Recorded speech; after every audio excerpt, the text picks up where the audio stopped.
Bonjour à tous et bienvenue dans l'épisode 19 et demi. Pourquoi et demi et pourquoi il apparaît uniquement après les épisodes environ 30? Parce que si vous avez suivi, il arrive un petit peu tard, tout bêtement parce que j'ai raté mon montage du 19.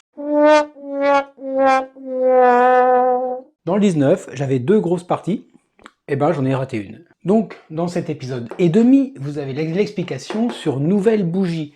Je vous rappelle que c'est dans la classe contexte. Et cette classe contexte, justement, il y a une fonction nouvelle bougie que j'avais mis avec un retour par défaut à faux. En fait, non, faut surtout pas ça, sinon ça marchera jamais. Donc déjà, je vous conseille fortement de regarder cet épisode et de compléter, parce que sinon ça marchera pas. Et puis, il y avait aussi l'intégration dans Darwin. C'est qu'en fait, j'ai créé la classe contexte, et j'ai pas du tout fait en vidéo l'intégration des différentes fonctions dans Darwin. Et si on fait pas le lien entre contexte et Darwin, en fait la partie contexte ne sera jamais appelée et du coup ça marchera pas non plus. Alors c'est pas très grave puisqu'en fait dans d'autres vidéos on voit les compléments.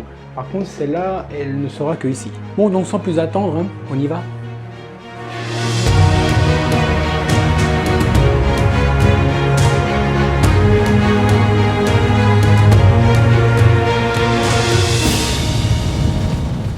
Nous voilà à la fin de la classe contexte et on va ajouter tout simplement la détection d'une nouvelle bougie. Il existe plusieurs solutions. Celle que j'ai choisie, c'est tout bêtement voir si la bougie qui est en position 0 passe en position 1. Ça veut dire qu'elle est remplacée par une nouvelle bougie. Voilà, c'est pas forcément la plus précise, mais c'est la plus simple.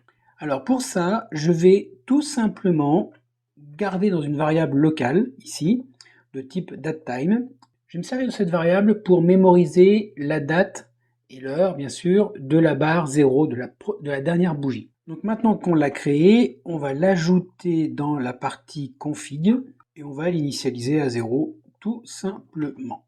Voilà. Maintenant, la nouvelle bougie. Donc là, je crée une variable locale qui est un tableau de type datetime. Ça va nous permettre de récupérer les dates du marché.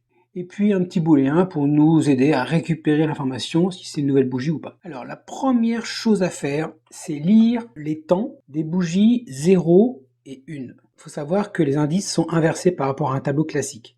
0, c'est la bougie la plus récente. 1, c'est celle qui est juste avant, évidemment. Donc là, je fais un copy time, donc je copie un tableau de temps sur ce marché, la période en cours évidemment, à partir de l'indice 0, donc c'est la première bougie, celle qui est en cours en fait, et je vais en prendre 2. Et cette information-là, je vais la mettre dans le tableau LTime qui est défini ici. Ça va permettre, le logiciel avec ça, il va aller dans tout l'historique du marché, et il va prendre la date de la bougie en cours, donc la bougie 0, et la date de la bougie précédente, donc la bougie 1. Et là, je fais un petit test quand même. Je vérifie que cette demande-là est bien égale à 2. Et si c'est différent de 2, ça veut dire qu'il n'a pas pu me récupérer toutes les informations que je veux. Ça veut dire que pour X bonnes raisons ou mauvaises, il n'a pas pu récupérer les données du marché. Et si c'est différent de 2, ça veut dire que là, je ne peux pas travailler dedans. C'est avec mon tableau, il est soit pas du tout rempli, soit rempli en partie. En tout cas, il y a un truc qui ne va pas. Donc si c'est ça, j'indique simplement qu'il n'y a pas de nouvelle bougie. Au cas de risque, je dis il n'y a pas de nouvelle bougie, comme ça, ça ne déclenche pas derrière les traitements de la stratégie. Après, je fais quelque chose qui est extrêmement important. Alors, je crois que ça marche vraiment, surtout sur MT5. MT4, je crois qu'on pourrait s'en passer, mais dans le doute, mettez-le. Je dis que ce tableau-là, le LTime, je le considère comme étant un tableau de série. Les séries, c'est la structuration des données de la plateforme MetaTrader.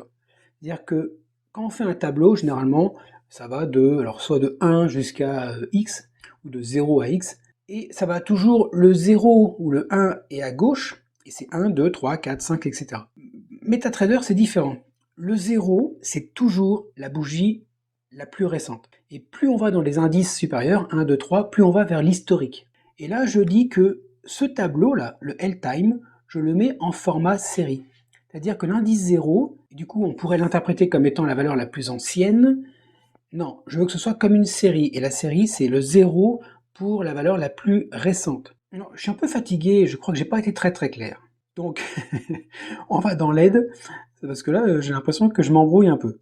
Bon là, il y a un petit exemple pour indiquer justement que là, la barre numéro 1, voilà, c'est celle qui part de là, de la droite en fait. Donc ça veut dire qu'on a bien 0 ici, 1, 2, 3, 4, 5, etc. Alors qu'un tableau classique, c'est généralement ce qu'on fait quand on fait un tableau en programmation, c'est plutôt de la gauche à la droite. J'espère que j'ai été assez clair. Si ça va pas, dites-le moi en commentaire. Je ferai un petit truc un peu avec des dessins peut-être, peut-être un petit truc sur le tableau, mais là, je suis désolé, je suis crevé. Bon bref, comment détecter une nouvelle bougie? Eh bien c'est simple, c'est très très simple. Si la bougie que j'ai mémorisée, elle se retrouve en position 1, ça veut dire que mon historique de marché a glissé d'un niveau et on a laissé la place pour une nouvelle bougie.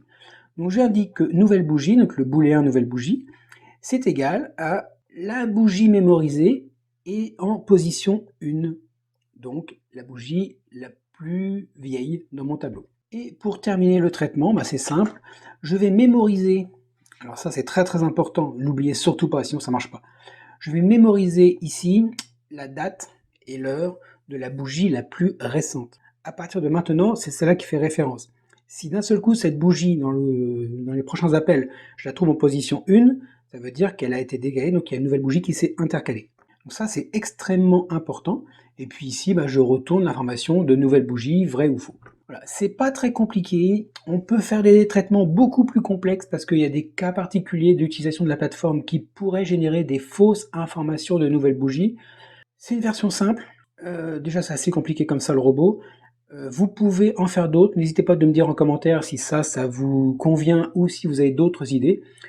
Il y a d'autres choses possibles, hein. J'ai fait d'autres fonctions de détection de nouvelles bougies beaucoup plus compliquées en prenant tous les cas de figure, mais non, c'est pas la peine.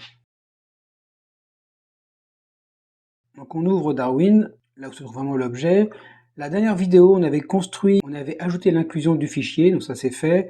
On avait créé aussi l'objet contexte. Ensuite, dans init, on va ajouter l'appel de la configuration du contexte. Donc voilà, contexte config tout simplement. À savoir que l'appel de config, déjà on est sûr que ce sera fait à chaque fois qu'on appellera la fonction init, pas comme un constructeur. Et le contenu, c'est la même chose que le constructeur, c'est que de l'init de variables. Donc là, c'est fait. Ensuite, dans onDayInit, on n'a rien de particulier à faire. OnChart, il n'y a rien d'affichage. OnTimer, on a toujours les traitements réguliers, donc c'est là-dedans qu'on va travailler. Le onTick, pour l'instant, il n'y a que les traitements réguliers aussi. Par contre, là, on va ajouter un petit traitement. C'est qu'on va pouvoir maintenant qu'on peut détecter la nouvelle bougie, bah, si on a une nouvelle bougie, on va pouvoir travailler sur la stratégie. Parce que je vous rappelle que la stratégie, elle ne détecte des nouveaux ordres potentiellement à faire que sur un changement de bougie. On ne fait jamais un robot qui travaille sur une bougie en cours de construction. C'est vrai qu'on a toujours tendance à vouloir être plus rapide et trader avant même que la bougie se termine. C'est très con. Ça, je vous le dis tout de suite, c'est très très con. On ne trade jamais sur une bougie en cours de construction. On ne sait jamais comment ça va finir. Il peut y avoir un mouvement inverse, ça peut changer intégralement toute votre analyse. Faites pas cette erreur. Bref, je m'égare. Donc là, si on a une nouvelle bougie, ben, on aura un traitement, ça je retiens, on aura un traitement pour gérer toutes les conditions, tous les traitements d'une nouvelle bougie avec la stratégie. Dans les fonctions, la validation, on n'a aucun traitement de contrôle lié au contexte. Par contre, les traitements réguliers, là, on a un petit truc à faire. Quand on a le param cyclique, quand on a la fonction cyclique des paramètres qui devient vraie, ça veut dire qu'on a un nouveau fichier qui a été lu. Donc on a des nouveaux paramètres. À ce moment-là, ici, on va faire de l'extraction des paramètres. Parce que là, on a des choses à faire. On a des choses à faire. Alors c'est une fonction qui n'existe pas encore, d'ailleurs on va la créer juste avant. On va la mettre là, juste avant. Voilà, tac, comme ça. Donc, si on a des nouveaux paramètres, on va extraire les paramètres et les distribuer dans les différentes classes ou différentes fonctions qui existent du robot. Je vous rappelle que là, on a quelque chose dans les contextes. Si je remonte dans les fonctions, on a le setRun et le setSimulation. Ça, c'est vraiment des informations qui proviennent des paramètres, directement des paramètres. Donc là, on va le faire. On va le faire en appelant donc ces fonctions. Donc on va faire contexte setRun et contexte setParamètres en appelant la fonction des paramètres qui dit si le robot est en run ou pas en run et s'il est en simulation ou pas en simulation. Donc là, on a vraiment un transfert de données entre la classe des paramètres et la classe du contexte. Alors de toute façon, vous avez vu là, j'ai déjà un peu anticipé par rapport à la suite. Là, on extrait les paramètres et on configure les différentes fonctions. Donc, alors pour les logs et les alertes, c'est directement dans les param, on l'a déjà fait, ça c'est fait. Par contre, tout ce qui est autre, donc les paramètres de money management, de temporel, les paramètres là, de contexte, tout ça c'est fait dans cette fonction. Et donc si je redescends dans les traitements réguliers, donc là on a fait la partie paramètres, et on a un traitement cyclique. On a un traitement cyclique dans la partie contexte qui va mettre à jour en fait les différents attributs. Donc là, juste après cette condition, on met à jour les états du contexte. Donc on appelle la fonction cyclique du contexte. Ce traitement régulier là, je remonte pour vous montrer, il est appelé à deux endroits. Dans le timer, c'est-à-dire que toutes les X millisecondes ou toutes les secondes, on appelle cette fonction. C'est-à-dire que même si le marché est fermé, on appellera la mise à jour du contexte. Très important, surtout pour savoir si le marché est ouvert ou fermé. Et en cas de, dès qu'on a un tic, dès qu'on a un changement sur le marché, on appelle aussi ce traitement. Voilà, c'est tout pour les contextes. Si je compile, ça fonctionne, il n'y a pas de problème. Après, alors comme test, qu'est-ce qu'on pourrait faire comme test? On pourrait faire quelque chose comme un print par exemple, print get état run, print get état simulation, print get état marché, etc., etc. Vous faites ça de façon cyclique dans le on cycle et vous manipulez, vous changez, vous débranchez votre PC du réseau, vous verrez bien si le réseau tombe, vous faites ça sur un marché ouvert, vous faites ça sur un marché qui est fermé, vous faites ça sur un marché où vous débranchez le réseau, de toute façon vous allez avoir plusieurs choses qui vont disparaître.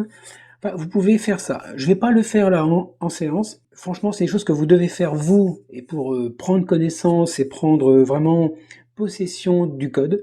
Allez-y, si vous avez des problèmes ou des questions, n'hésitez pas, mettez-les en commentaire et je ferai en sorte de répondre, il n'y a pas de problème. Et puis, si vous avez d'autres idées, hein, comme d'habitude, pareil, vous dites en commentaire. En tout cas, maintenant, vous avez en fait une classe en plus pour gérer le contexte. La suite, c'est gérer tous les aspects monnaie, ça sera beaucoup plus compliqué. Là, franchement, on a tapé sur du simple, hein. Après les paramètres, ça faisait du bien. Mais là, le monnaie, ça va vraiment gérer les informations vraiment très particulières entre MT4 et MT5 qui sont très différentes. Ça va être plus lourd, mais on va y arriver. Ne vous inquiétez pas, on va y arriver.